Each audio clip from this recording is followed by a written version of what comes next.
Okay, I guess we can start. No, for the quizzes, like the ones that we didn't did, I would just give the point for those. So they're nominally like 100.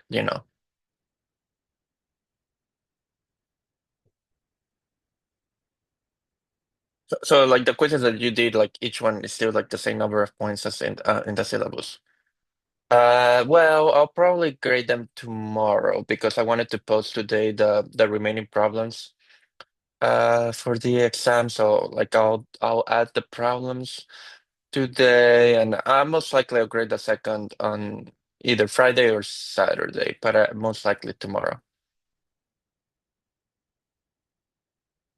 I mean, I already have the solutions. I can post the solutions. I will post the solutions today if someone wants to see them today. But yeah, like the grading itself, probably I'll do that tomorrow.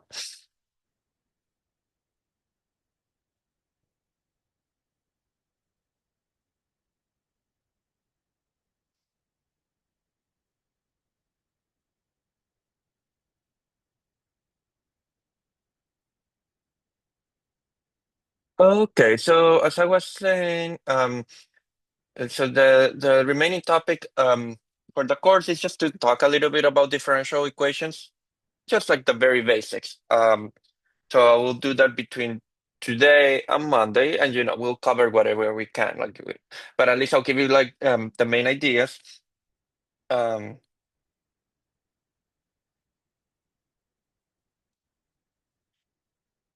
well, there will be ordinary differential equations, which are the ones that you are probably most familiar with. Um,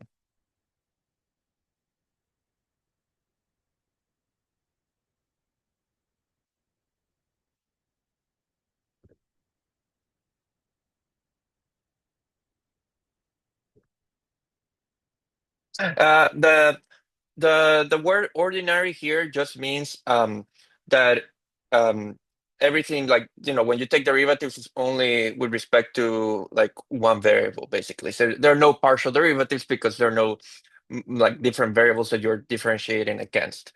So it's basically no partial derivatives here.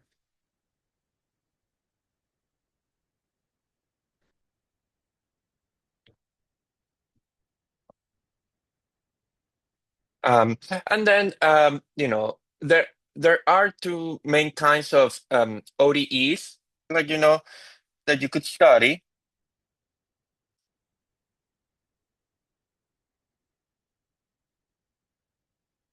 The first one, which is probably the one that you're most familiar with, because I think that's like the focus of like what you call calc 4, right? Like differential equations. It's called like the initial value problems, which I'll write down a few examples in a moment.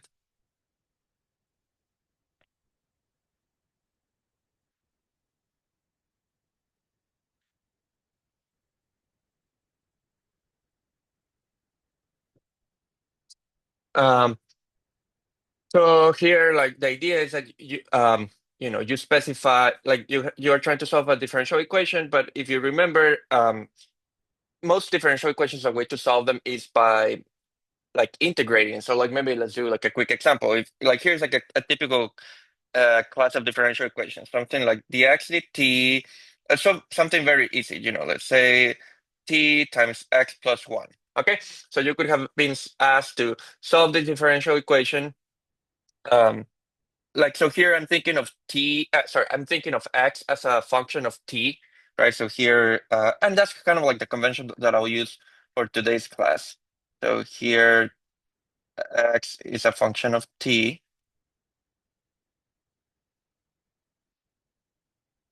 And actually, this is probably like the very first type of differential equations you learn how to solve, right? Because it is one of those that are called separable, if you remember their name. So like basically, what you can do, kind of like a bit of a trick, is that you divide both sides by x plus 1, and you multiply both sides by dt, and then you would integrate like each side of the equation, right? And so you get like the natural log of x plus 1 equals t squared over 2.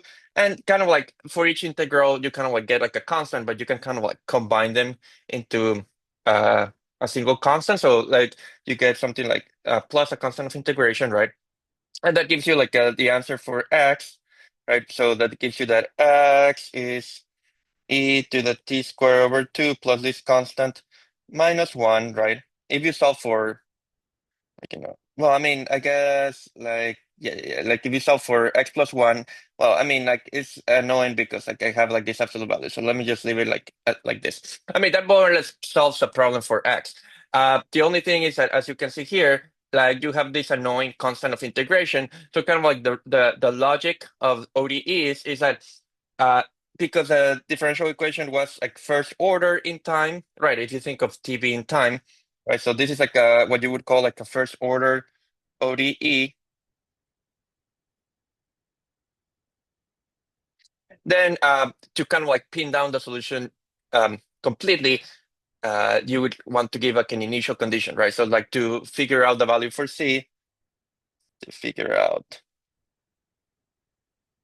you give an initial condition, you give an initial.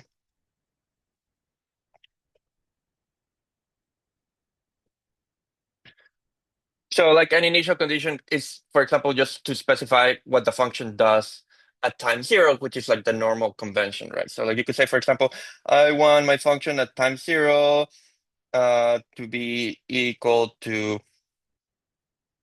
2, I don't know. And then that, like it's something that you probably have worked out before. Like then you plug that into into the previous equation that we found, and that would allow you to solve for, that would allow you to solve for C.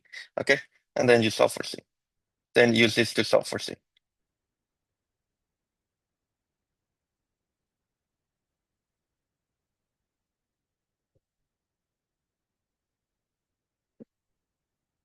Okay. So that is like kind of like a very common type of initial value problem. So like more more in general, like here's like another one, maybe just to, you could have something that is, here's another initial value problem, which you may have remembered from before, from the past, like something like this, and again, like you're looking for a function whose second derivative equals minus the function, right? That's kind of one way to think about it. I mean, and hopefully you remember that the solutions for these ones were like sines and cosines, right? So in this case, um, f of t is c1 cosine of t, right? Plus c2 sine of t.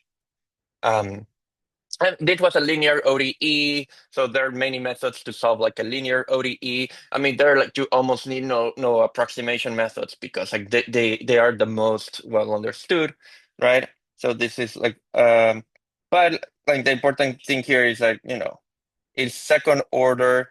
So because it's second order, then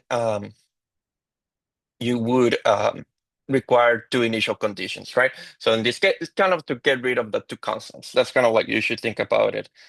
So now need two initial conditions to determine C1 and C2.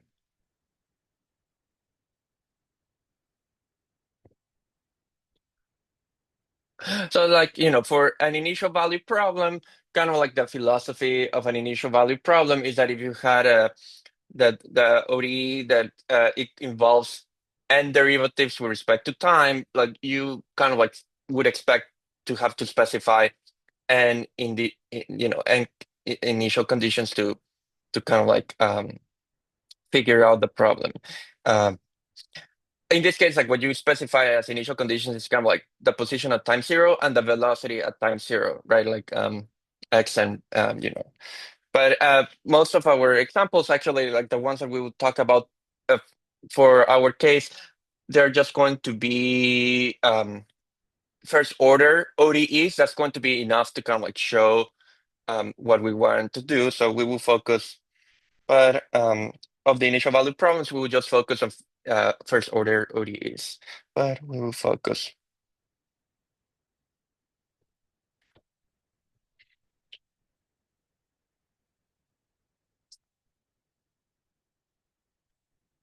So because it's a first order ODE, that means that it will be an equation for the first derivative of the function. So kind of like the standard way of writing it will be something like this, like dx dt, okay? And then the right-hand side is something that is allowed to depend on time and on x, kind of like what you had here.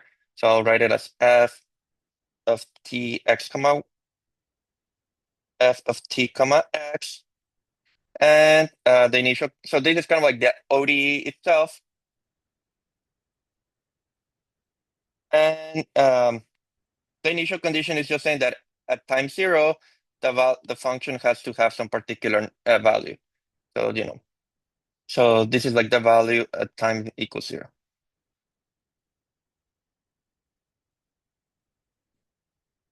So this is like the initial condition. Okay. And this is like the first order ODE itself.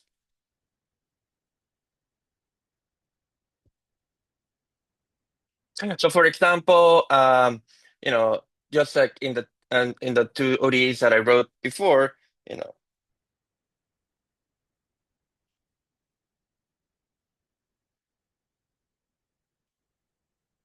well, I mean, like actually the second one was a second order. So like, let's just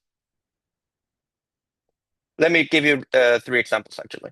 So like something like this, for an ODE like this, f of t comma x is just what you see there, right? You could also have had something like this, right? In that case, like which is sometimes called like autonomous because like the differential equation doesn't depend on time explicitly. So like the function here only depends on x.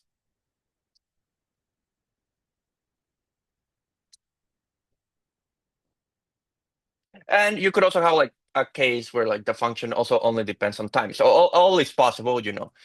Um, you could have something like this, where like it's maybe t cubed minus e to the t. So like the function in this case only depends on time, not on x. But that's also allowed. Or you could have like a more like which is probably kind of like the most interesting thing, where like you have like a more complicated situation where it's not separable, right? And like it's just like a weird combination of t and x. So you could have something like um dx maybe like t squared x plus x cubed t plus, I don't know. I don't know, let's say cosine of t or whatever, right? So this one, I actually, off the top of my head, I wouldn't know how to come up with a specific method just to try to solve it without using some sort of like numerical approximation, like it doesn't seem to me like an obvious one. So in this case, like, and then this is kind of like a more general case, more like closer to what we are interested in. Oh, I mean, f of tx is just that.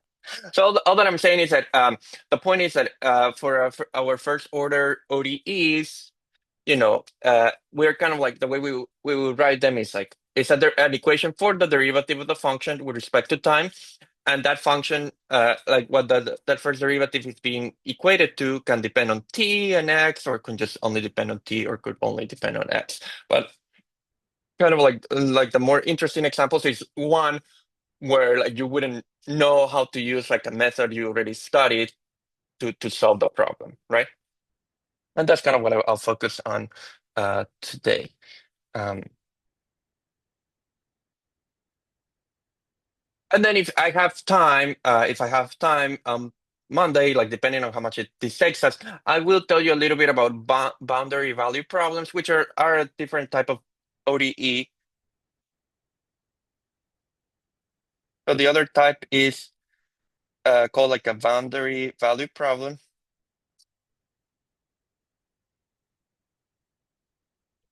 And like the idea there, I mean, I don't want to get too much into this right now because I'm going to focus today in initial value problems. But the idea is more like they're like, oh, maybe you have, one way to think about it is like you have like a string.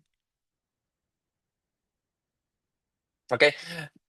So this could be like a string, but then you're forcing the endpoints of the string to not move, for example. So they're like the endpoints of the string are like fixed in space.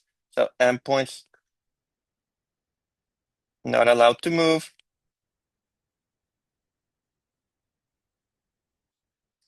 And then if you had like, like imagine like just pulling out the string. So like there's kind of like a wave that propagates through the string or something like that. And then you want to kind of like understand like how that changes, like what the configuration of the string is going to be. So like the idea here is that it's called like a boundary value problem because you're specifying that at the endpoints, like the string is kind of like fixed in space. So you're saying something more about what happens at the endpoints of like an interval. So instead of like specifying what's happening at an initial time. So again, like I will give you more like examples about that on Monday once we start talking about them. But all that I'm saying is that it's a little bit different in flavor because on the initial value problem, you specify the condition at a particular time, but on a boundary value problem, you kind of like specify what the function is supposed to do, kind of like at the boundary or like at the endpoints of like an interval. So it actually does requires being solved in a slightly different way. Um, okay, so but I mean, again, as I was saying, like the focus for today will be kind of like in these ODE type problems. Is that okay? Any questions about this so far? So good.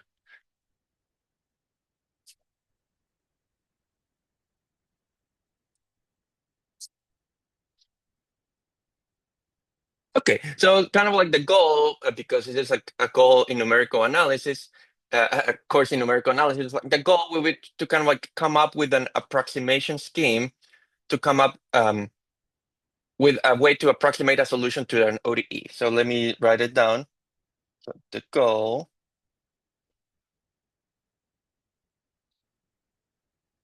So we're trying to solve.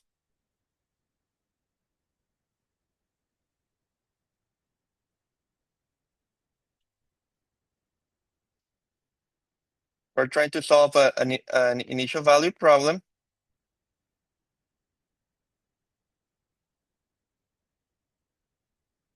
And so we want to approximate the solution. Okay, so we want to approximate.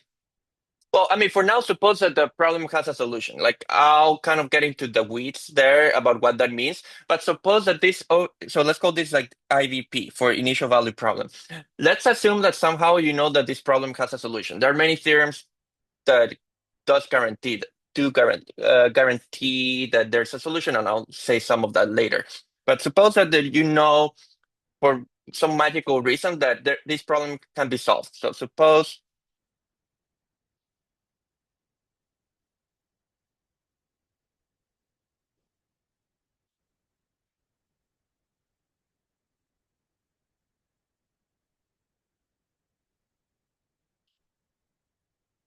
okay.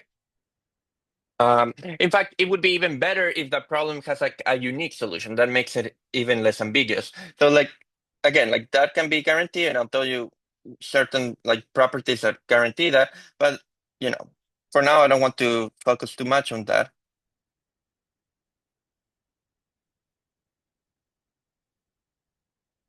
So let's say you know that this problem can be solved, theoretically speaking. So the idea is like, how do you approximate the solution, right? Like, how can you find like a way to approximate the solution? Okay. So the goal for today is kind of to be how can you approximate this ideal solution?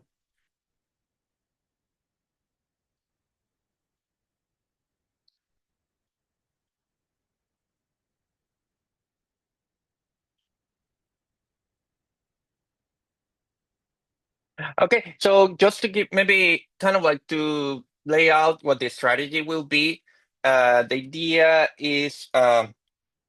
So the method that like I'll show you because it's kind of like nice since it's connects to the beginning of the course is that we will construct a sequence, but now of functions, not of numbers. So now the idea will be to construct a sequence of functions that converges in some sense to the solution. So the method we will use, is called the Picard iteration.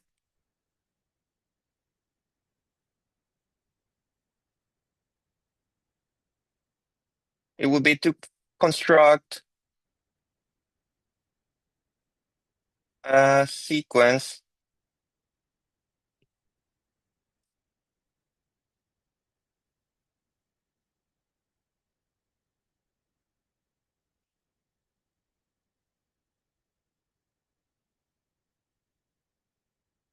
of functions. Like that's the new thing. So the sequence itself is of functions that converges to the solution.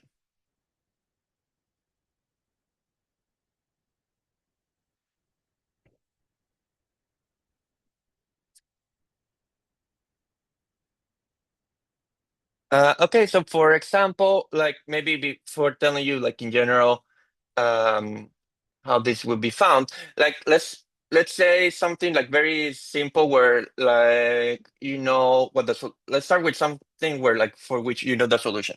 Okay, so here's like an example. Um,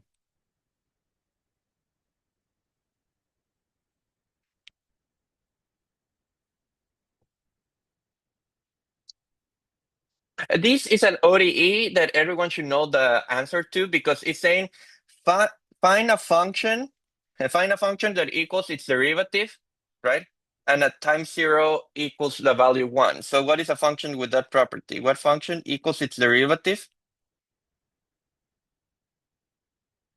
and at time zero has value one? E to the x, correct. It's e to the x, but only because I'm using t as an independent variable. It would be e to the t, but yeah, it is the exponential, correct. Okay, perfect. Okay, so we all know that the exponential solves this initial value problem, right? Um, so what I'm saying is that if I mean, of course, you know the solution to this problem, okay? But like pretending that you didn't know the solution to this problem, kind of like the method that I'll show you will produce kind of like a sequence of functions that approximates it. So the way the Picard method will work, like what it will do, so the Picard iteration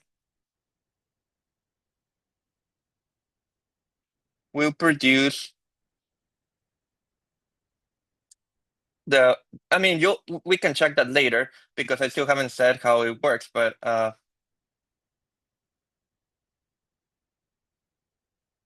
it would be x0 of t equals 1, um x1 of t 1 plus t, x2 of t 1 um plus t plus t squared over 2,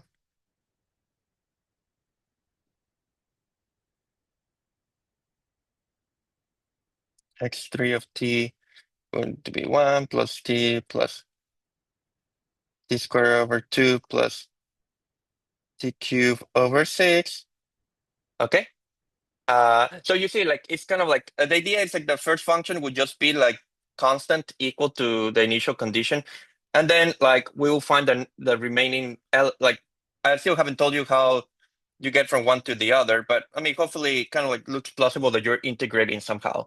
Um, but the idea is that you're producing like a sequence, like this is like the first element in the sequence, the second element in the sequence, the third element in the sequence, the fourth element in the sequence. But now the sequence, instead of being like just like numbers, they are functions themselves. So actually, if you look at this, kind of like what will end up happening is if you did this to the step n,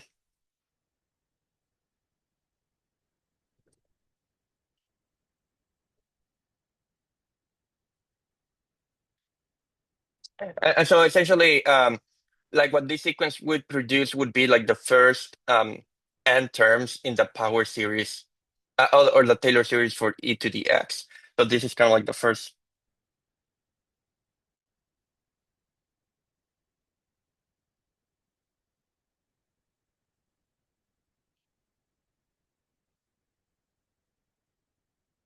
Like I'm just writing this out because hopefully it kind of like seems more plausible. Like, there is a sense in which like, that this partial sum, right, like converges as n goes to infinity to the function e to the t, right? So all that I'm saying is that kind of like the Picard iteration is kind of like you have like an ODE, and what you try to do is kind of like create like a family of functions that a sequence of functions that get closer and closer to the correct solution.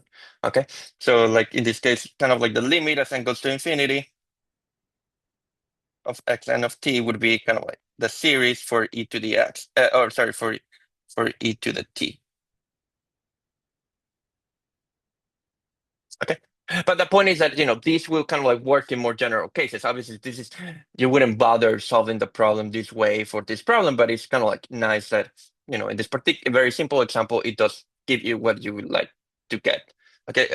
So what I'm going to do now is explain how the sequence is produced. Okay. Does that make sense? Questions about this up to this point?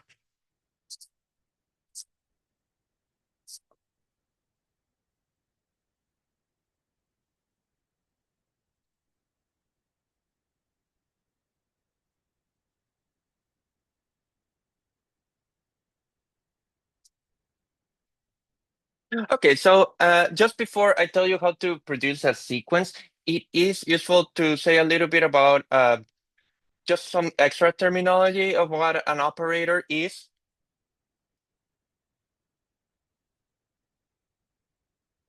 which is something that, again, like you probably were told a little bit about in ODEs. So some just like, but I'll kind of like say it here because it's kind of like useful to have of what an operator is.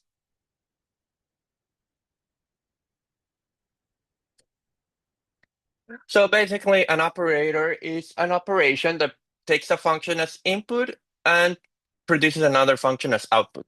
So an operator, and I'll give you some examples in a moment, is a operation that takes a function as its input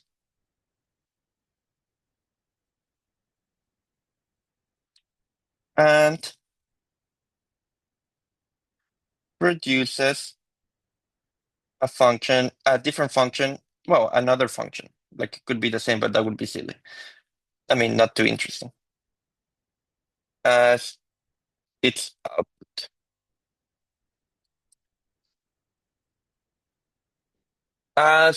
Let me give you some examples. Actually, some you would know,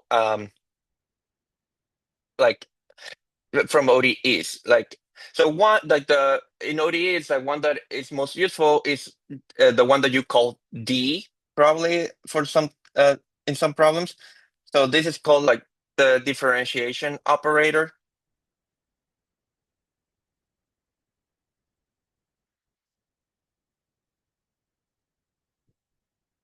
And basically what it does is like takes the derivative of a function, right? So kind of like the idea here is that it takes.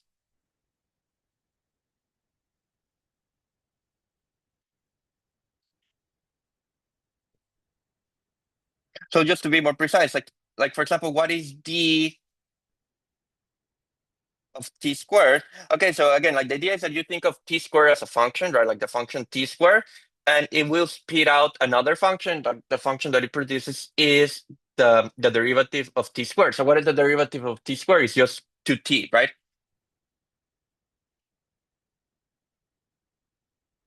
Okay. So, but you see, like, kind of like the input is a function, the output is a function. Here's another one, like, I mean, with these still, what is d of e to the t minus cosine of t, right?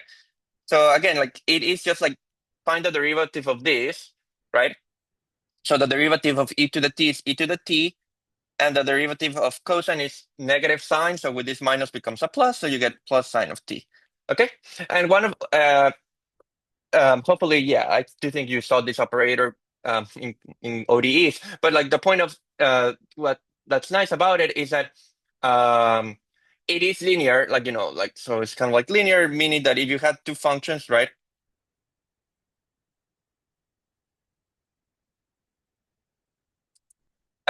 If you had like the sum of two functions of t, then it splits it into a sum, right? Which is implicitly what I was doing here.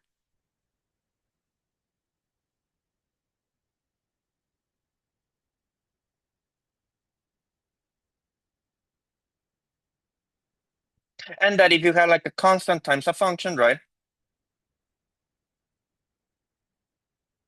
Then it's the constant times the derivative of the function. So this makes the operator a linear. This is what you would call like a linear operator.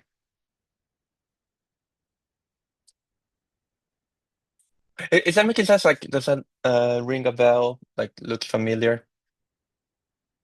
But you did see something like this. And then like the kind of like the cool thing about writing it this way is that you can apply it another time if you wanted to, and that just keeps like finding like more derivatives, right? So for example, what is d squared of e to the t minus cosine of t? Well, that's just d of e to the t minus cosine of t, right? And that's just d of e to the t plus sine of t. And then this is e to the t plus cosine of t, right? So like kind of like the idea is that d squared is like the second derivative of the function, right? So d squared is the second derivative of the function.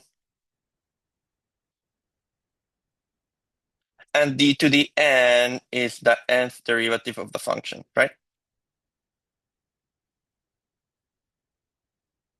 Is that making sense?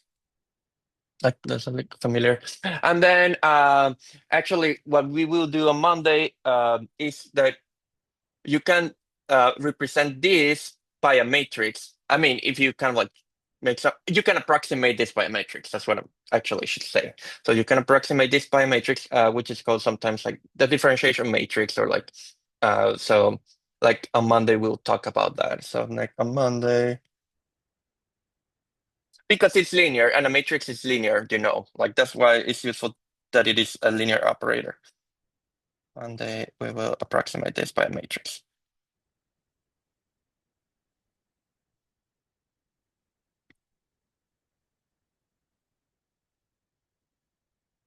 This operator by a matrix.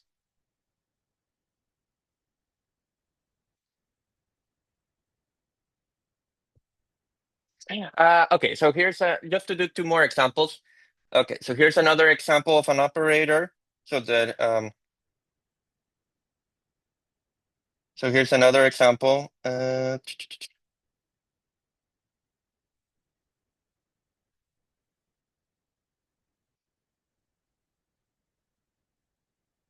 So I'll call it S for square. So this operator will square the function. So squares the function.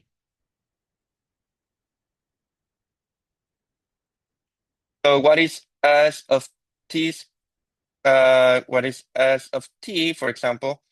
Then it like what S does is square the function, so it just gives you t squared, right? Or what is like S of e to the t, it squares e to the t, but what is e to the t squared is e to the 2t, right? Um, Now, what's interesting here, right, is that, for example, in this case, S of t plus e to the t, right? What is that? That is a square of t plus e to the t, right? And if you know how this works, like this is what is this? It's t squared, right?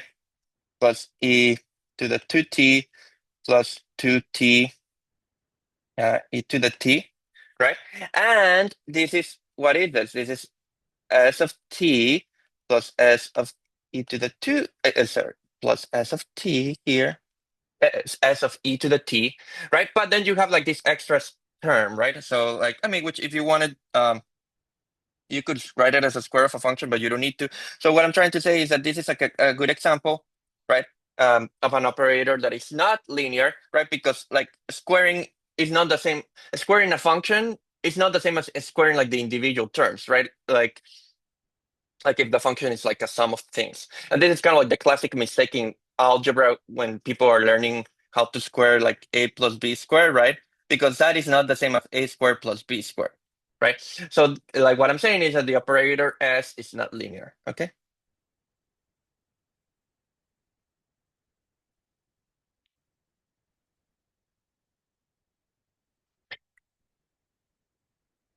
Like what that means, like like more technically, is that you cannot think represent this by a matrix. Like for what it's worth. Um, and just the last one because it will be useful in a second.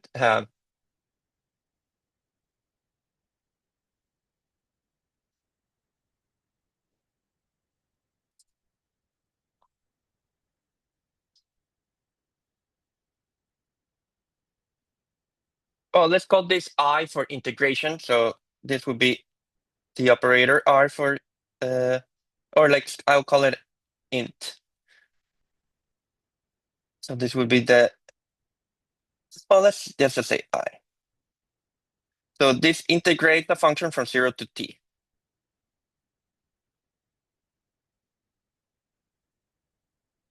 So for example, I of, what is I of 3? This is like the constant function equal to 3. So what is that would be like, that would be the integral from 0 to t of 3 dt, and that would be 3t. Okay. How about I of, I don't know, just something simple again, like t plus 1. I mean, a little bit of abuse of notation, like, it would be the integral from 0 to t of t plus 1 dt.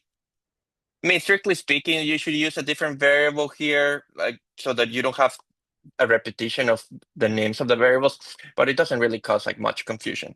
So this just gives you t squared over 2 plus t. I'm putting it as a definite integral because otherwise, if you do it as an indefinite integral, there's an ambiguity since it would be defined up to like a constant of integration. Okay. Um, but so this is like all that I'm saying is that in the same way in which you can think of the derivative as an operator, you can think of a definite integral as an operator as well. And it actually is also, this one is also linear, right? Because if you have two functions,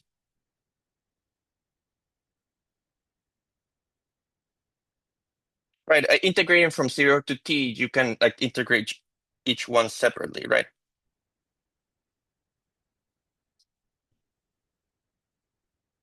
And then if you have a constant times a function, that's the same as integrating like just like the function itself, right? So like the integration operator is also a linear operator. So integrating is also like a linear operator.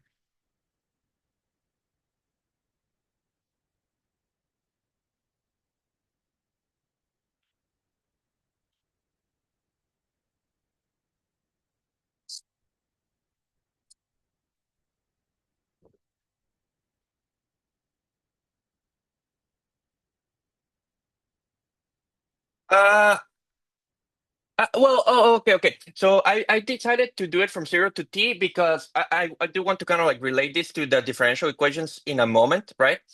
And if for the differential equation, like kind of like the initial condition is at time 0, right? So that's why I'm setting the bounds from 0 to t. But yeah, like you could always decide. You could have started anywhere else, or like you could have integrated from -3 to t. I mean, it is convenient to have t as the upper bound, but you could do more crazy things. So once you decide kind of like the bounds of integration, you get like a different operator I, if that makes sense. It's just that kind of like convention wise, it's kind of like useful to start it at 0 just because like that's kind of like the tradition, you know what I mean?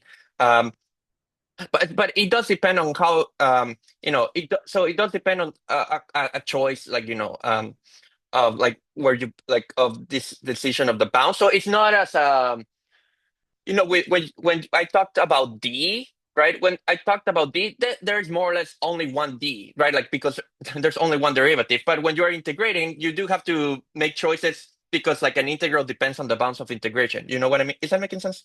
So it does depend a little bit on certain choices, but it's not that bad. Oh, that and for this problem, like and for the problems that we're interested in, which is kind of like relating these to differential equations, like like the initial condition is kind of like a useful assumption convention to have it set at t equals 0. So that's why I just did it from 0 to t, if that makes sense.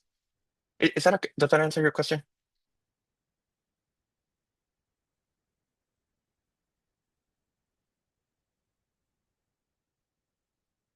or were you trying to ask me something else? But yeah, it does depend on how you define the bounds, on which bounds you wanted to use. That's what I'm trying to say. Like for example, like if you had not chosen like if you like, imagine you had just said, "Oh, let me just integrate from 0 to 4," right? You always want to integrate from 0 to 4. You fix the upper bound as well. Then that just gives you like a number, right? That gives you like a fixed number because now it doesn't depend on t. So that actually is what people call like a function now, not so much like an operator. The idea is that here I did want to keep getting like a function, so that's why I made the upper bound a variable so that I would keep getting a function. But if I wanted to get like a number, then you could have replaced this with a number like 10. And so you always integrate the functions from 0 to 10 to say something stupid, like, and that gives you, then like the output is an actual number. And so you would call that like a functional. So that's also another way to think about the derivative. Sorry, the integral. Okay. But now that I have said this, I'm kind of like ready to explain how the Picard iteration works. Like I just wanted to kind of like get this notation out of the way because like once we have this notation in place, it kind of like will make this problem identical to something that we've talked almost over on the first week of class, which is kind of crazy because like the first week of class we never really discussed anything related to differential equations. But let's go back to the initial value problem. Okay, so back to the ODE.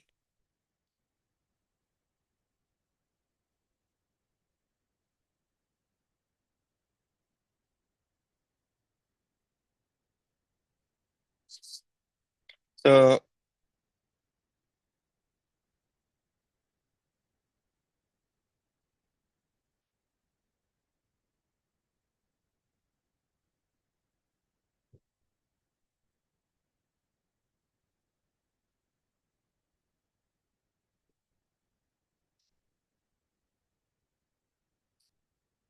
okay, so again, for now, I'm just pretending that the function has that ODE has a solution. So now we're just pretending. Assume that we have a solution. We know that there's a solution. Okay, assume there is a solution.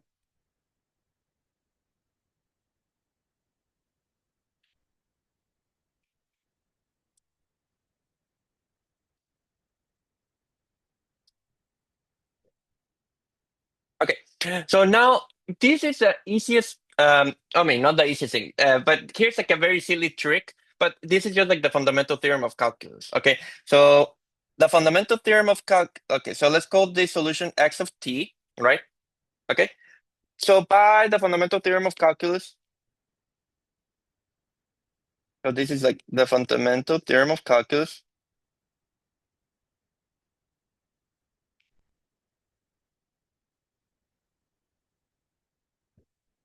Okay, what is x of t?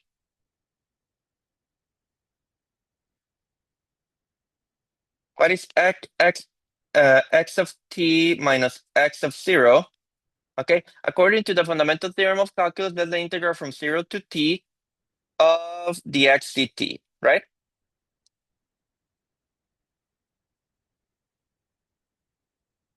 Let's just think about it for a moment that why that makes sense because okay, what I'm saying is that how would you that's kind of like how derivatives and antiderivatives are supposed to work, right? Like because how do you integrate a derivative, right? Like it is like notationally you can almost think about it that way.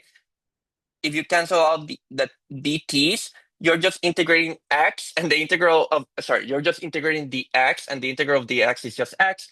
So that just gives you x evaluated at the endpoints, right? And that it recovers x of t minus x of 0, right? So it's like that's kind of like why this Leibniz notation for derivative is so convenient because many of these steps like kind of become very like almost obvious, although they are not obvious. But all that I'm saying is that like there is a way to write like a function, right?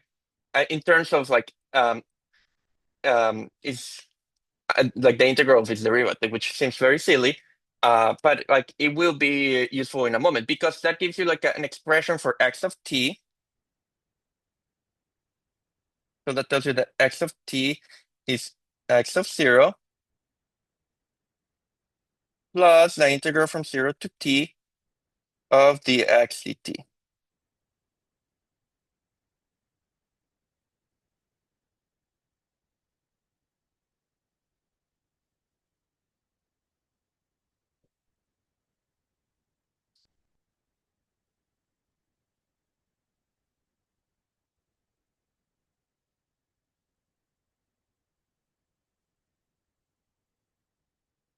Is that okay so far so good? Is that making sense?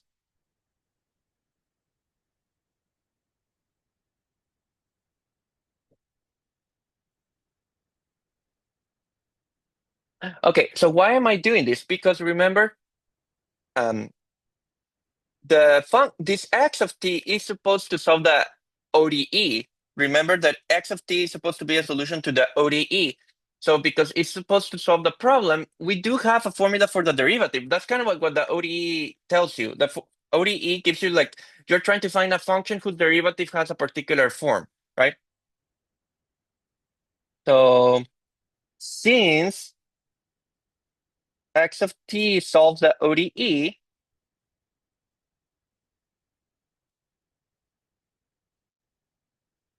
we have a particular we have we can replace its derivative with we can replace the xt with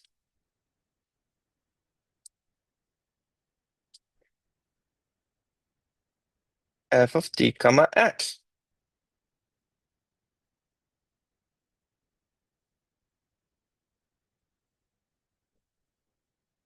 Okay, because that's what it means to solve the ODE. So like it just means that the function that the derivative equals f of t comma x. So that means that x of t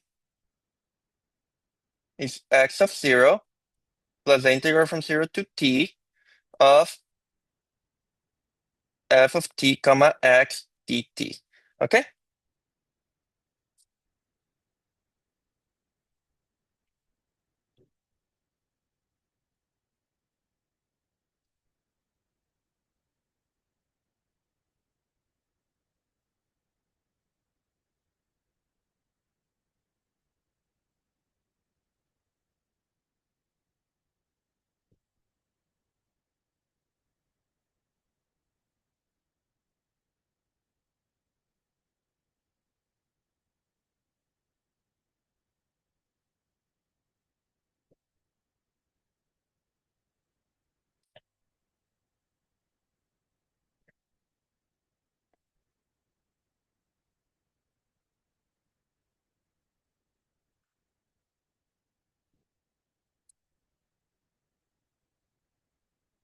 Okay, so before continuing, let me just show you how this looks like with a particular example so that it looks a little bit more concrete. So for example, if the ODE had been, actually I'll solve this one in a moment. If the ODE had been, where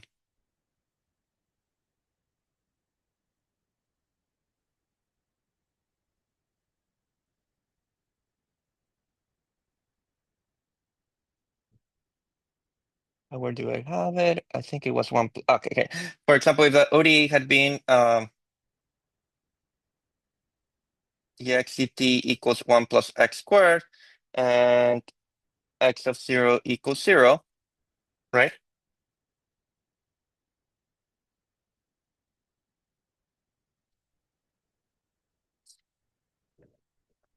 And suppose that the function, like the ODE had been this, and this is f of, I mean, again, this is like the name that I'm giving to f, right?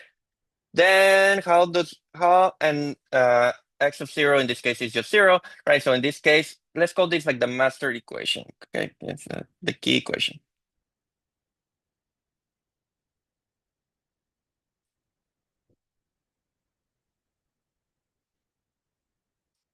Becomes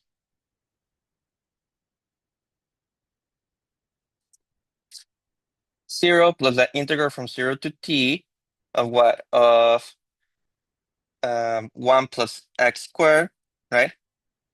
dt, and that gives you x of t equals the integral from 0 to t of 1 plus x squared. Um, okay, so here is where you do have to be careful because remember that x is supposed to be a function, right? So I'll kind of like be a little bit more pedantic and write x of t to kind of like emphasize that so that because otherwise you would think, oh, okay, can you just like, you know, can't you just like take out this out of the integral? But no, you have to be careful because x is supposed to be like like a function, right? Um, so like you cannot take it out of the integral because it's supposed to depend on time, right? So that gives you that x of t equals this, which seems okay. Why are you doing this? This seems like a little bit odd, right? But if you kind of like write it different, like if you write it like you can write it if you want like this. And that's why I told you a little bit earlier about this integration operator, right?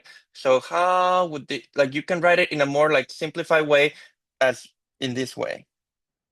So x equals I of x.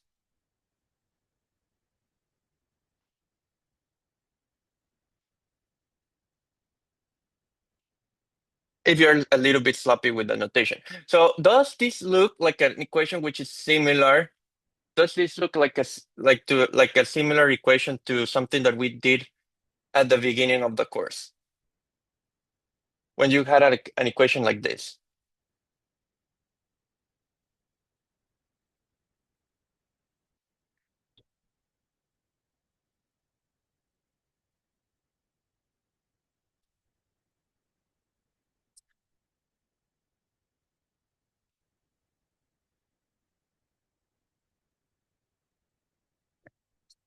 So like just for comparison's sake,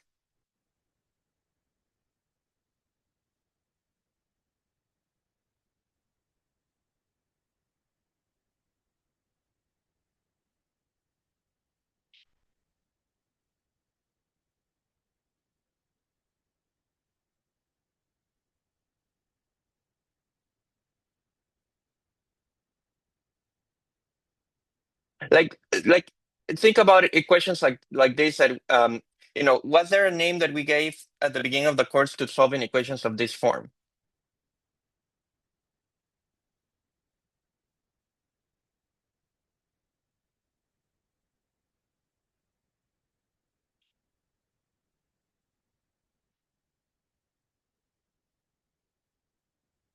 Was there a name for something like that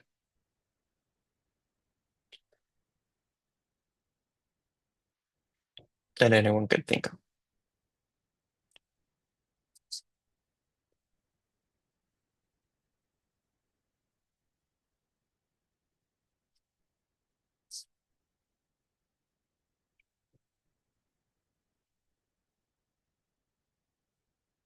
Well, so that was called a fixed point, if you remember, like long time ago. So this was like in the very beginning of the course, we called this a fixed point of the equation, right? Like we would have said that x was a fixed point of the function, right?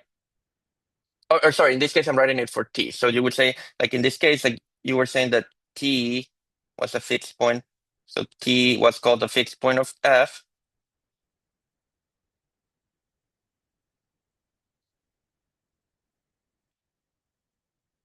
of the function f, right?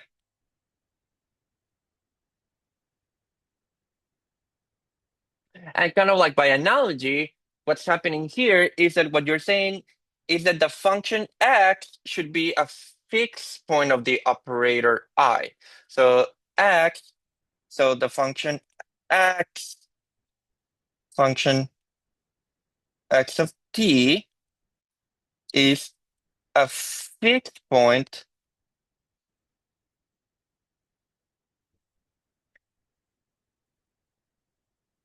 of the operator I.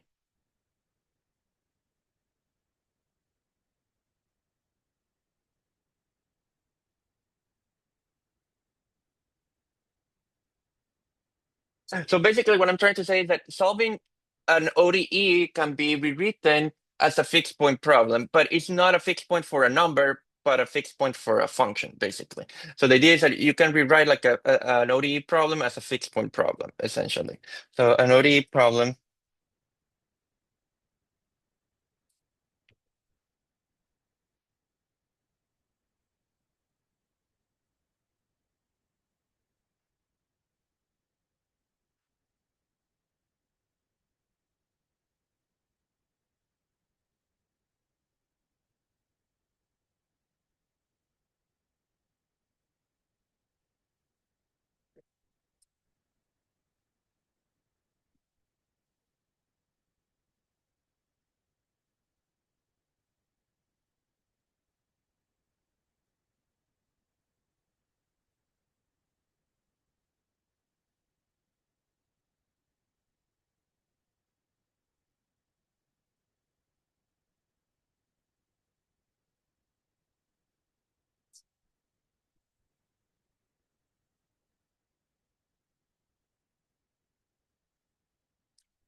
Okay, and why is that useful? Because then like the idea, if you okay, so now I'll remind you how did we solve like a fixed point problem before. The idea was that you would for a fixed point problem, what you would try to do is kind of like find a sequence of points that would converge to the fixed point solution, right? So how did we solve how did we solve a fixed point problem before?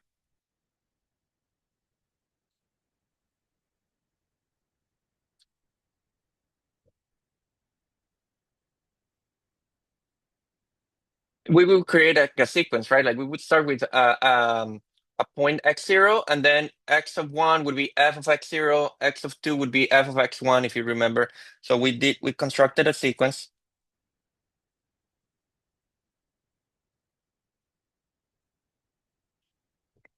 where x of 0 is like arbitrary, like, well, not quite arbitrary, but let's just keep it as like, you know, f of 1 is f of x0, f of x2 would be f of x1, which would have been f of x0, right? Then x of 3 would be f of x2, which would be f of f. Right, so of f of x0 if you want it. Well, let's just write it like this, like f of x1 or f of x0, you know? I mean, which that looks a little bit more confusing. Like it kind of like the idea is that you would say that xn would be f of xn minus 1. Okay?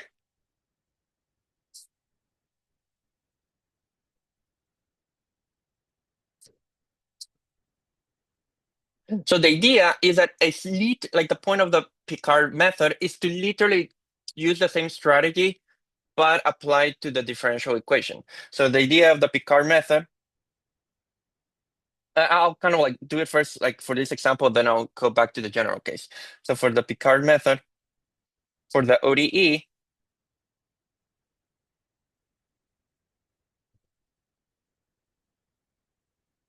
to solve it, you to solve x equals I of x, you do exactly the same approach. You take the exact same approach. You do the same approach.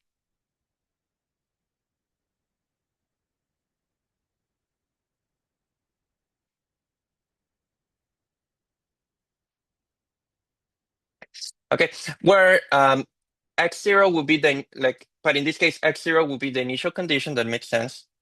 Okay, so x0 is going to be the initial condition.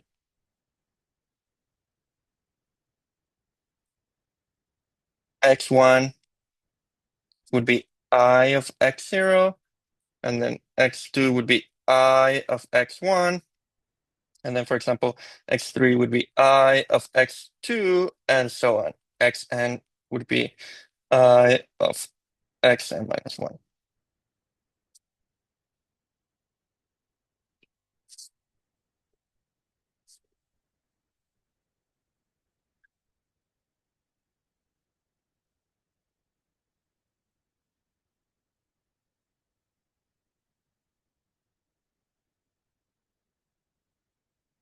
Oh, sorry. Okay, I should have. Okay, so this is not. Oops. Like, sorry about here. I guess that's what maybe some like this could have been confusing because this is not just like integrating. This is not just like integrating. Like x, like you're integrating 1 plus x squared. So to see it as a, oops, like to. Okay, sorry about that. Let me call this t of x.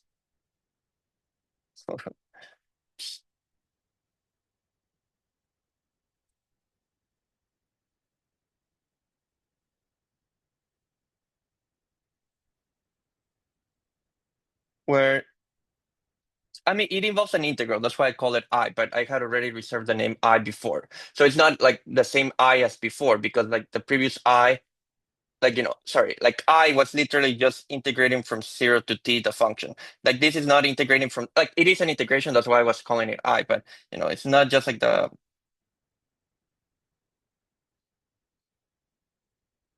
you don't integrate just like function. You first like add one and like you do like, you do 1 plus x squared and that's what you integrate, right? So I mean, it is related to an integral, but it like the function gets modified a bit before it gets integrated. That's what I mean. So, so it's like a modification of the integration like operator. It's not quite the same like as an integral operator because you don't like if it had been like x dt, then it would have been fine. Maybe I should have started with that example, but. But actually, it's better that ended up turning out this way because, like, what I'm saying is that it is an integral, but you do have to do something first to x, where before integrating it, you like square it and add one to it. So then, like, that does fix it the problem, and then it does look like a fixed point theorem. So right, so here I should have said like p, so I'll just put p's everywhere. Okay,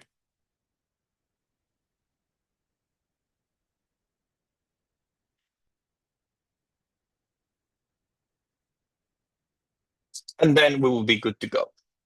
So the operator was a modification, like a modified integral.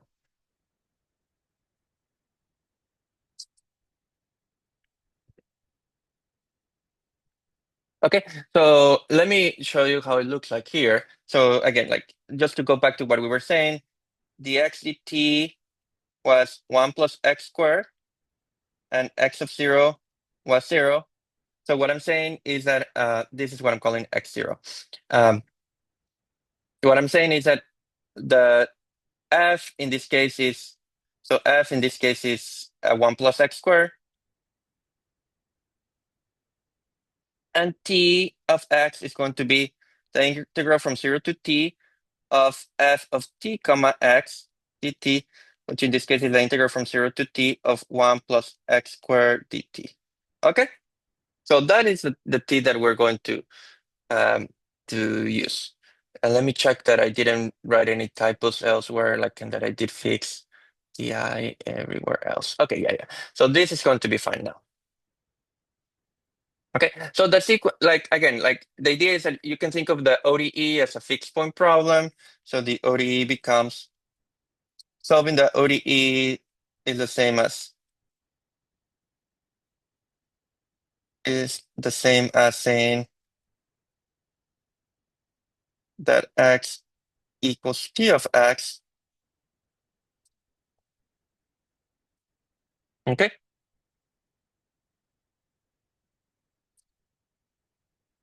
And so you just use the sequence that I just wrote. So like what is the sequence here? Okay, so the sequence is that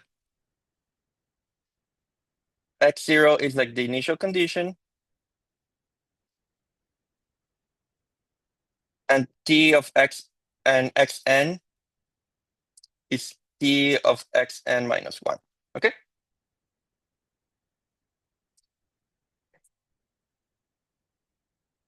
So let's try to see how this looks like in this case. So x0 will be 0 because of the initial condition. Okay? So it's like the function constant equal to 0. That's what I mean. The constant function equal to 0. So you're thinking still of this as a function.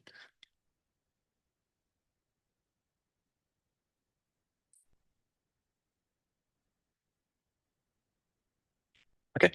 Then what is x1? So according to this, x1 would be t of x0. Okay. This would be t of 0. Okay. But what is t of 0? T of 0 would be the integral from 0 to t of 1 plus 0 squared dt. Okay, because again, like maybe just to write down back again what well, I mean, we have here like the formula for t, but the operator t, what it integrates is from 0 to t, 1 plus x squared. So you have to integrate 1 plus x squared with respect to time. Okay. And so that gives you, I mean, this is like an easy integral to do, so you just get t. Okay. So what is the next element in the sequence? What is x2? X2 would be t of x1. But what is t of x1? Again, the formula for the operator is to integrate from 0 to t of 1 plus the function square.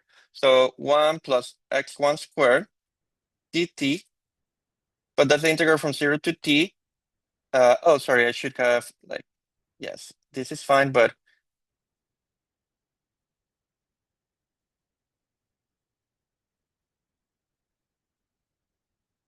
right, but here, like in this case, the function is t, so you just have to integrate 1 plus t squared dt. Okay. And what is the integral of 1 plus t squared dt?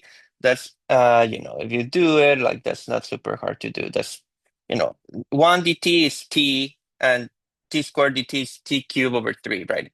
Um,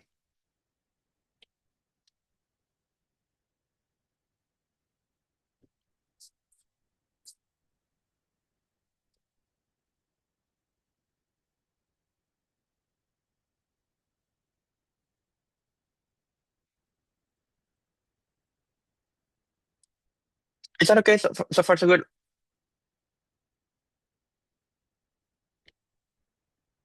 I'm going to do the next one in the sequence so that you see what's happening. So what about x3? What would be x3?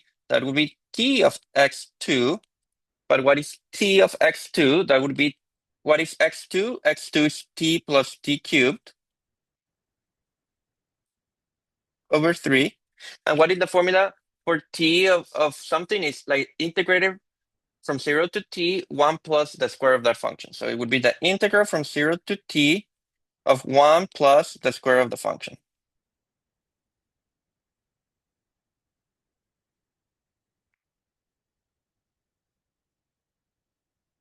Okay. And this is the integral from 0 to t of 1. And then you have to square, like kind of like what we were talking about earlier. You do t squared plus what? 2 times t to the 4 over 3 plus t to the 6 over 9, if I'm not mistaken, right? So that is what gets integrated from 0 to t. And then again, like each of them is not too hard to do separately. So you get t plus t cubed over 3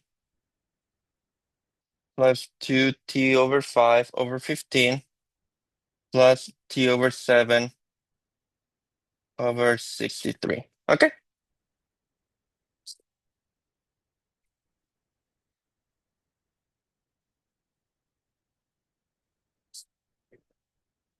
Okay, and the idea is that kind of like if you, I mean, I'm not going to do the next one because the next one is actually a bit too messy, right? But like the idea is that if you kept doing this, like you keep getting like the next step, x4 would be like a new function, and x5 would be a new function. And the idea, which is what I have to say a little bit more in a moment, is that you want to think of this sequence of functions as converging to the solution. So kind of like so far what I had is like that x, sorry, just to, so far x0 was 0, x1 was t, x2 was t plus t cubed over 3, and x3 was t plus t cubed over 3 plus 2t to the 5 over 15 plus t to the 7 over 63. Okay, and the idea is that like if you kept going, you want to think that this sequence xn of like it is a sequence of functions. That's what I'm trying to say, because every element in the sequence is a function. So what you want to think is that this sequence of functions converges to the solution to the ODE. So xn should come is a sequence of functions.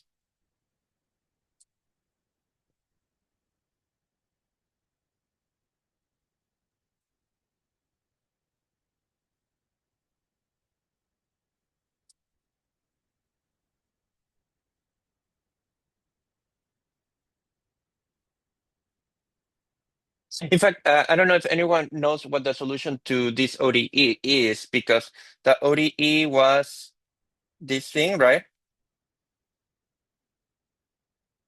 So there is an easy way to solve this ODE explicitly, in fact, by integrating both sides.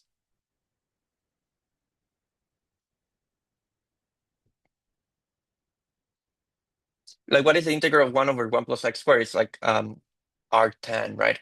So this is R10 of x is t plus c. And because of the initial condition, c equals 0, so c equals 0. So you get R10 of x equals t, and this is tan of, so that means like that x is the tangent of t, right? Tangent of 0 is 0, so that actually satisfies like the initial condition. And this sequence, from that perspective, x1, x2, x3 are like, is what you get if you were to do like the Taylor series, expansion for tangent about the origin. So actually, like it is like x1, x2, x3, etc. correspond to the terms, to the approximations from the Taylor series. Partial sums from the partial sums in the Taylor series of tangent of t.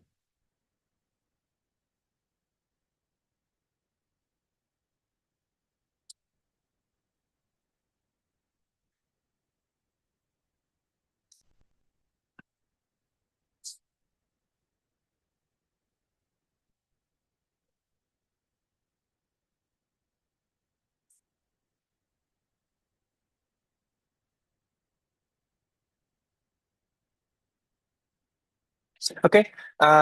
So I have been talking a little bit for a while now. So let's do like the 5-minute break, and then when we come back, I'll kind of like write down like in more general case what the Picard iteration is in complete generality, and then I'll talk a little bit about when are you guaranteed that it works? Like, so we'll get into the more like technical details of what you need for like the iteration to converge, like the sequence, like to be a convergent sequence and all this stuff.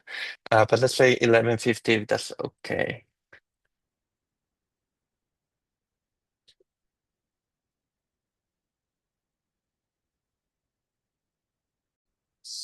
Okay, so just to continue with what I was saying, let me summarize a bit of the situation that we have thus far. So thus far, just to say what we were doing. So thus far,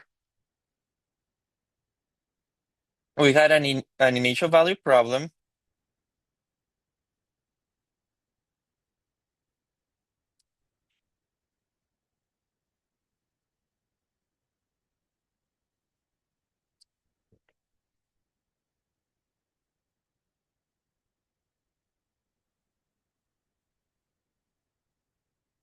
Okay. And what I was saying is that you can the solution to this initial value problem will be a fixed point of an operator. So what I was saying is that a solution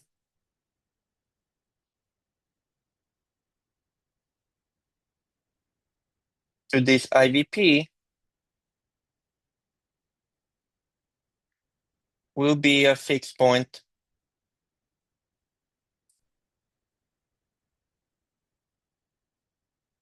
of the equation of the operator.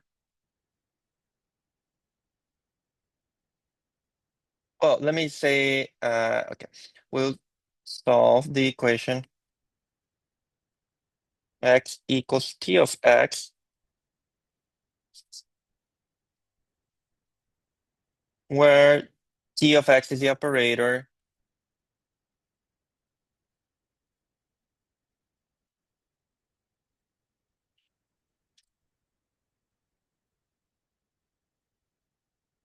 x0 plus the integral from 0 to t of f of t comma x dt. Okay, so the idea is that you think of the solution of the differential equation as a fixed point problem. So this is like a fixed point equation.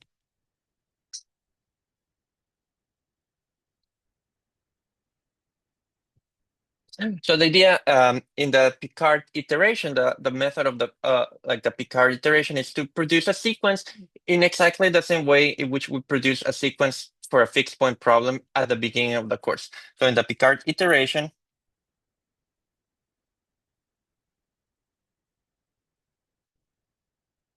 you've produced a sequence.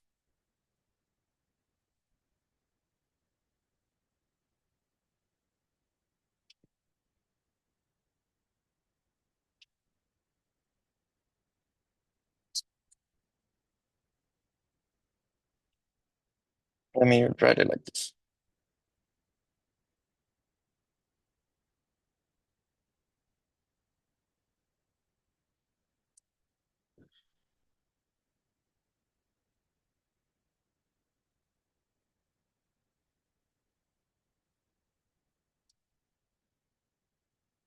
Converging to the solution.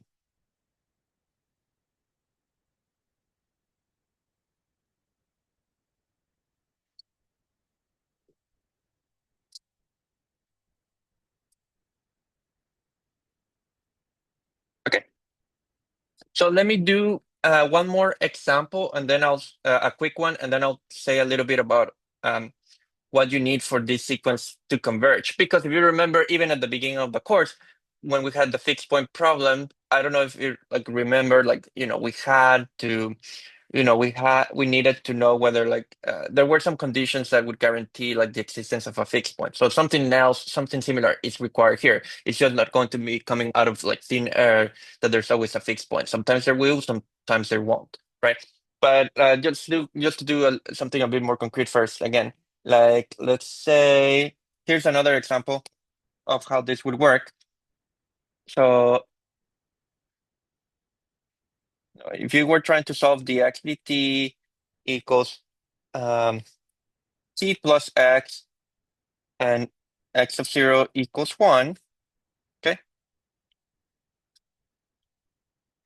So again, this is f. This is what I'm calling f of t comma x. And the idea in the Picard iteration, right, is that the t of x, what I'm calling t of x, is just, where did I put it? It's x0. So x0 plus the integral from 0 to t of f of t comma x dt. So in this case, t of x would be x0, but what is x0 in this case? In this particular case, x0 is just 1, it's like the initial condition, plus the integral from 0 to t of t plus x dt. Okay. In fact, you can simplify this a little bit further because you know, like, what is t dt? That's t squared over 2. So t of x is just 1 plus t squared over 2 plus the integral from 0 to t of x dt. And again, you have to be careful here because like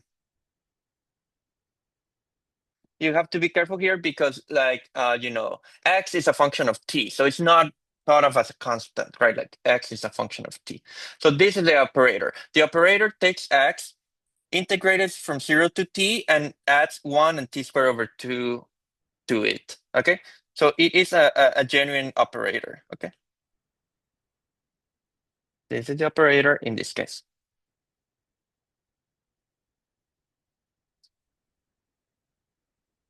And so in the Picard sequence, you use like I started in the same way as a fixed point theorem from like the beginning of the course. So in the Picard sequence, so x0 is the initial condition. The initial condition is 1.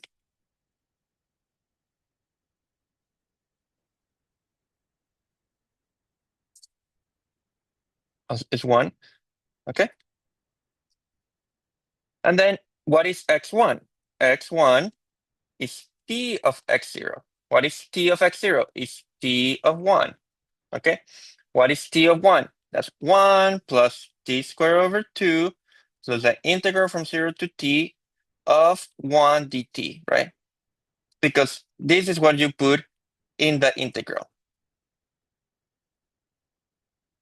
Okay, which is like not too bad to integrate. So like x1 gives you 1 plus t squared over 2 plus t. Okay, so that is an which if you want, you can write it like in increasing power of t. So like that's how you would write it. So that is the first um, element that the sequence produce. Okay, and then what is x2? X2 is t of x1. X2 is t of x1. But what is t of x1? That's t of 1 plus t squared over 2. And what is that according to the formula? The formula says it's 1 plus t squared over 2. That's always the same. That doesn't change. And then you integrate the function. The function is this. So you integrate the function from 0 to t. So the function is 1 plus t squared over 2 dt. Okay. And again, this is not too bad to do. Like you get 1 plus t squared over 2 plus t squared over 2 plus what? T squared over 6? Okay. So x2 is 1 plus, if you write it, it's 1 plus t squared plus t cubed over 6.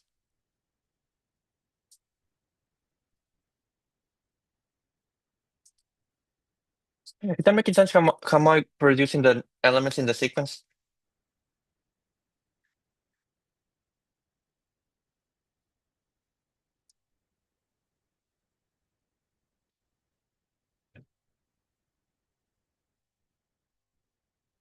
And then like let's just do one more because like as you can see, this is like a bit tedious. So x3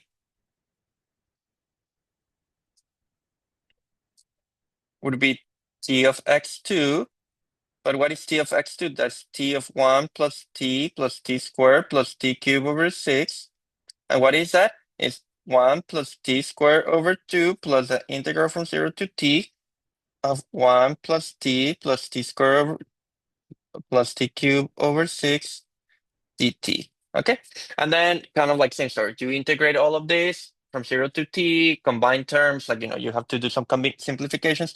And this just ends up being 1 plus t squared plus t cubed over 3 plus t to the 4 over 24.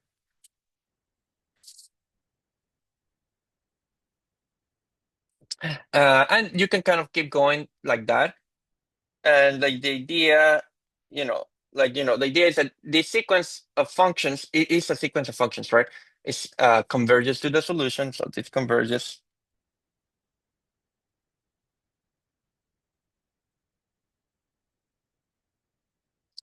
Actually, this solution you can find explicitly if you had wanted to, because if you I don't know if you remember this, but this is like a linear ODE, right, of first order. So you can find the homogeneous solution, and then you find like a particular solution. I mean, it's not too hard to find, but yeah, like if you try to do it, let's see, give me a second about this.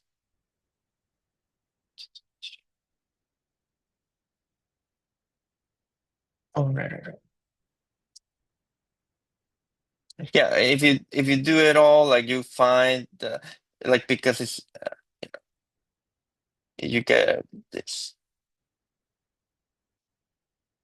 Okay, so that is like in this case like the true solution, and the idea is like this sequence of functions approximates like true solution. Like I mean, you would need to do like a Taylor expansion, like to kind of like check that.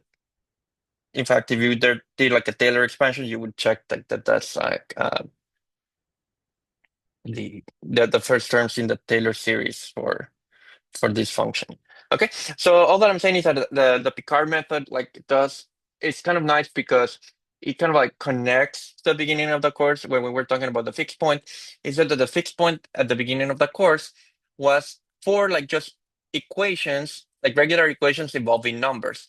Here, the fixed point is for equations involving functions. So at the beginning, we were trying to solve for numbers, like we were trying to find the fixed point of a like of an equation of numbers.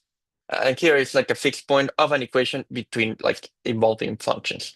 But it's kind of like a generalization of that, but it kind of works in a similar way. So, okay. Now here's like I won't get too much into those details because it's too technical, but okay. What if you remember back at the beginning of the course when we talked about the fixed point theorem, right?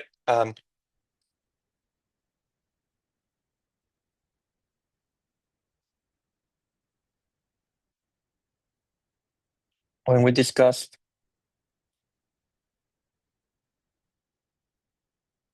earlier in the course, the fixed point theorem, right?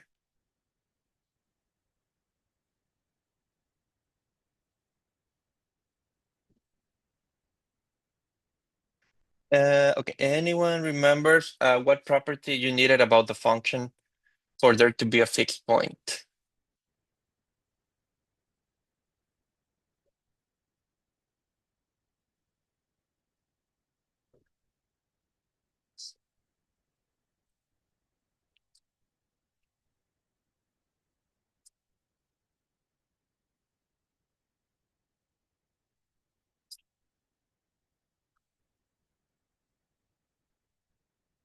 Well, the function had to be a contraction, if that rings a bell. So function needed to be a contraction, which just meant like f of t2 minus f of t1 is less or equal than a constant, which was less than 1, right?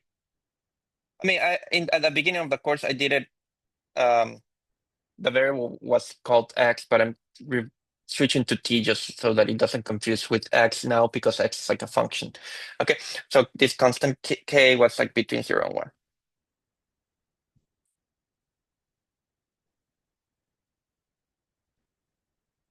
So basically, again, I won't go into too many details here, but the idea is that in this context, when you have like a fixed point equation for functions, what you need is the operator to be a contraction. So there is a way to define the operator to be a contraction. So in our case,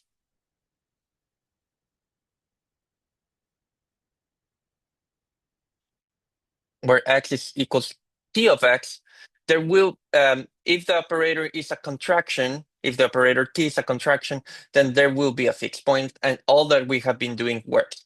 If t is a contraction,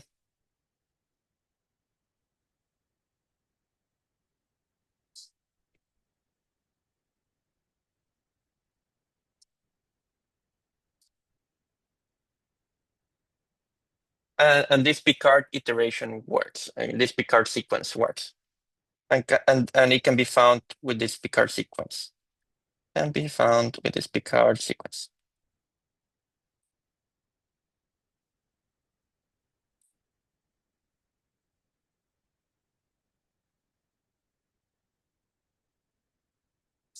Okay, now I won't give the definition of the operator being a contraction because that's like a little bit too advanced. The only thing that I will say, which is useful, is that whatever the definition is, T happens to be a contraction whenever the function f that I have been calling f is called is Lipschitz. Okay, so T will be a contraction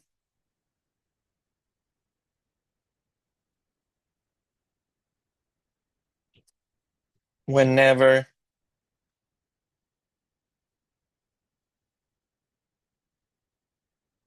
a function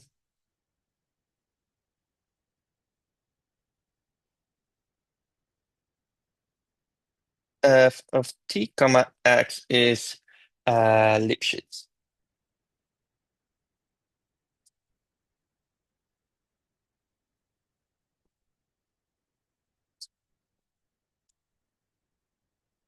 Okay, and that is something a little bit more easy to understand. So that I can tell you what it means.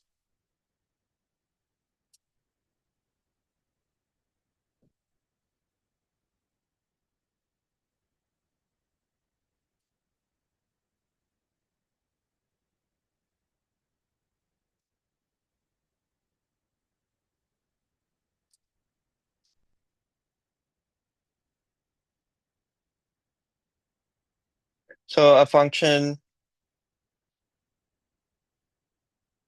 f of t comma x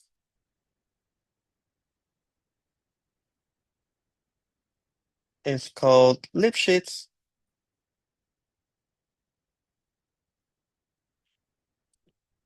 Um, well, I mean, I guess it's with respect to the variable x. So let me just write it down.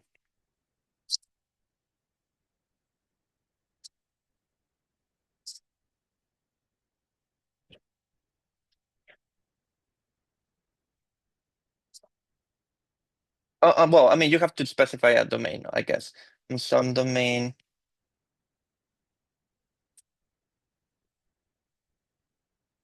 with respect to the variable x,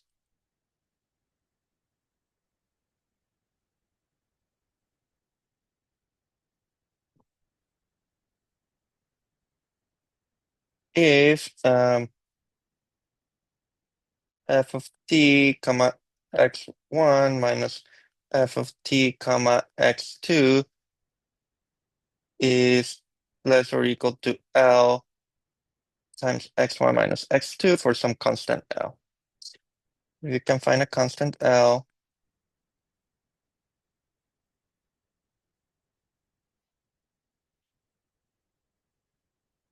L for Lipschitz,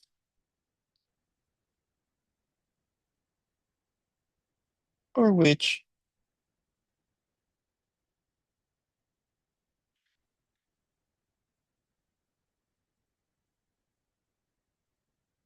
in the given domain.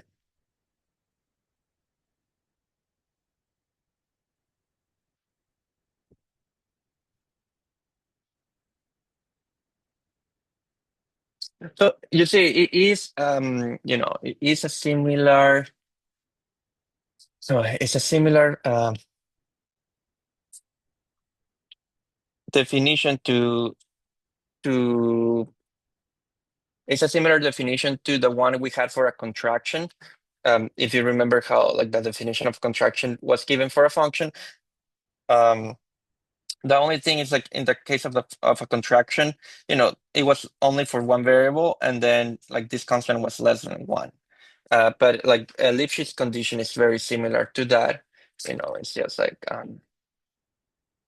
the constant the constant doesn't need to be less than one in the Lipschitz case. So in this case,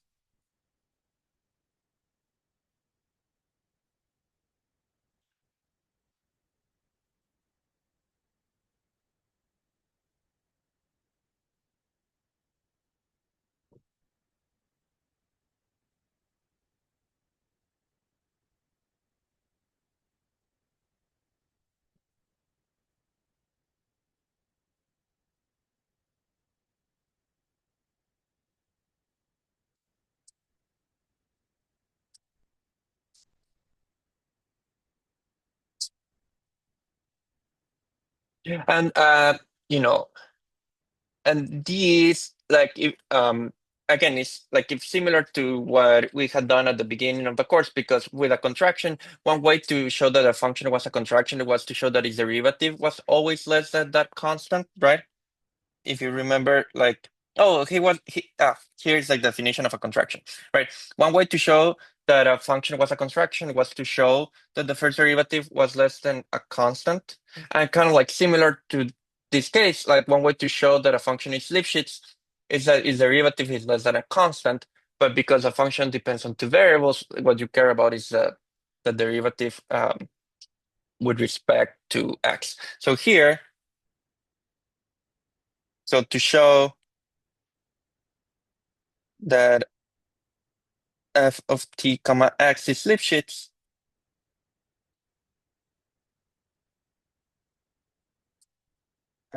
it suffices, and I'm about to do some examples, suffices to find a constant L for which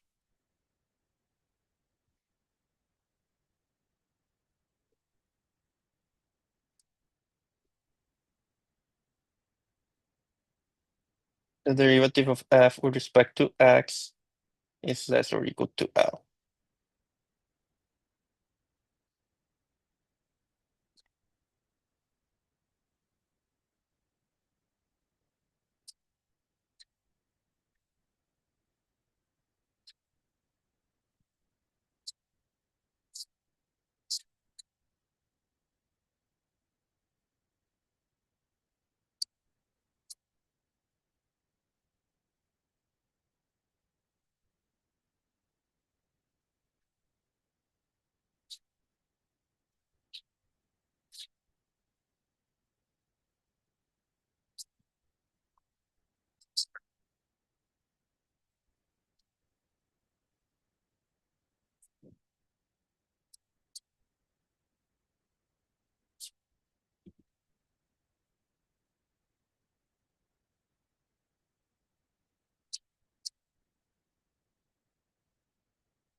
So just to give you like maybe a quick examples before we wrap this up, because I don't have that much time left for today. But here's like two examples of functions which are Lipschitz. Okay, so let's say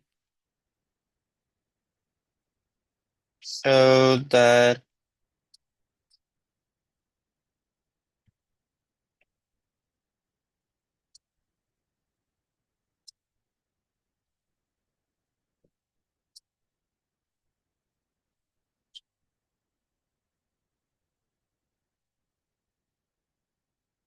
say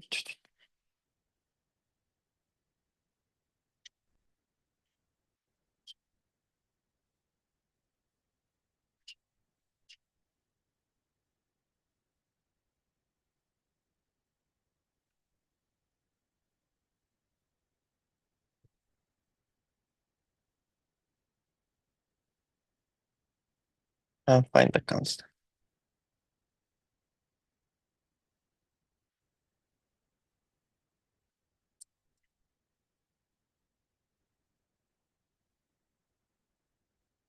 Okay.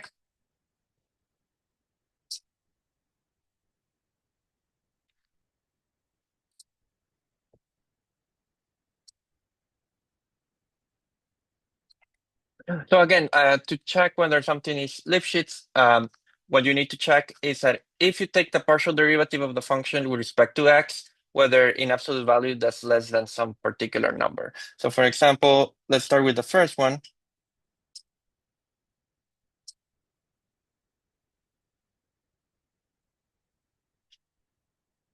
Oh, if you find the derivative with respect to x of this function, you get negative sine of x over 1 plus t squared.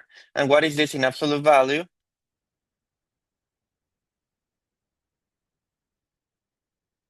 The absolute value minus sine of x over 1 plus t squared. Okay. And then like you kind of like use the usual tricks, because like sine is always between -1 and 1, so in absolute value that's always less than 1.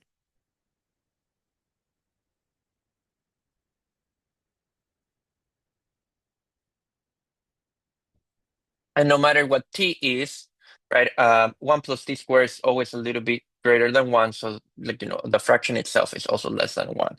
So this is actually always less than 1, less or equal to 1. So the Lipschitz constant in this case is just, so this is, this bound that you find is like the Lipschitz constant. So this is L. Okay. How about the other one?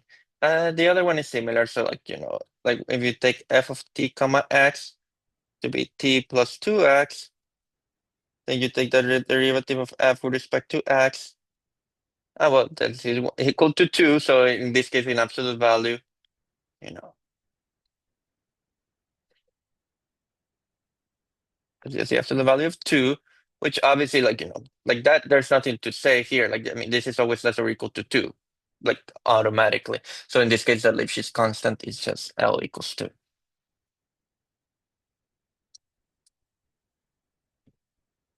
Okay, so like in general, like the idea is to find that to find the Lipschitz constant, you just find the like see if you can control the partial derivative with respect to x of the function. That I mean, this is not something you know. I'm just bringing it up because it's more like of a technicality. All that I'm saying is that like the important thing of what I mentioned today is like how do you approximate the solution to the initial value problem? For that you want to use a Picard iteration. It's just that for technical reasons, because like the Picard iteration is a fixed point problem, you do want to know that the fixed point is a contract, like the fixed point problem will have like a solution.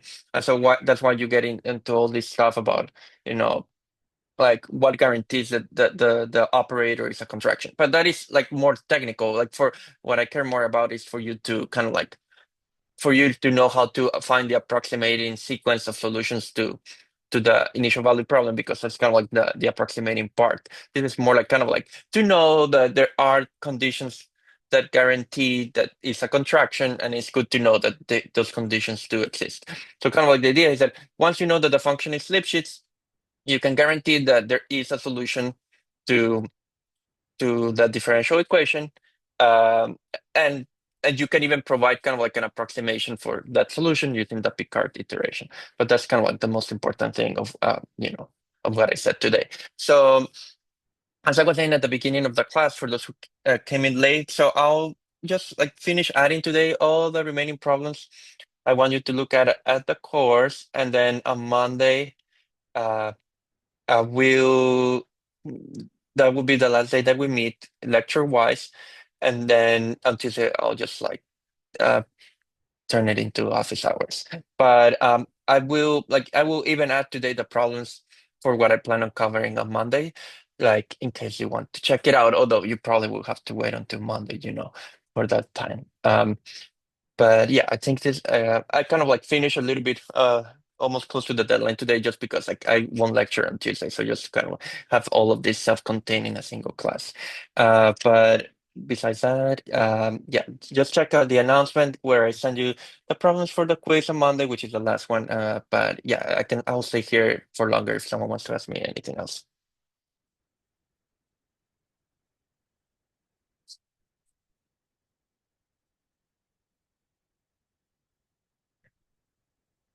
Bye, see you.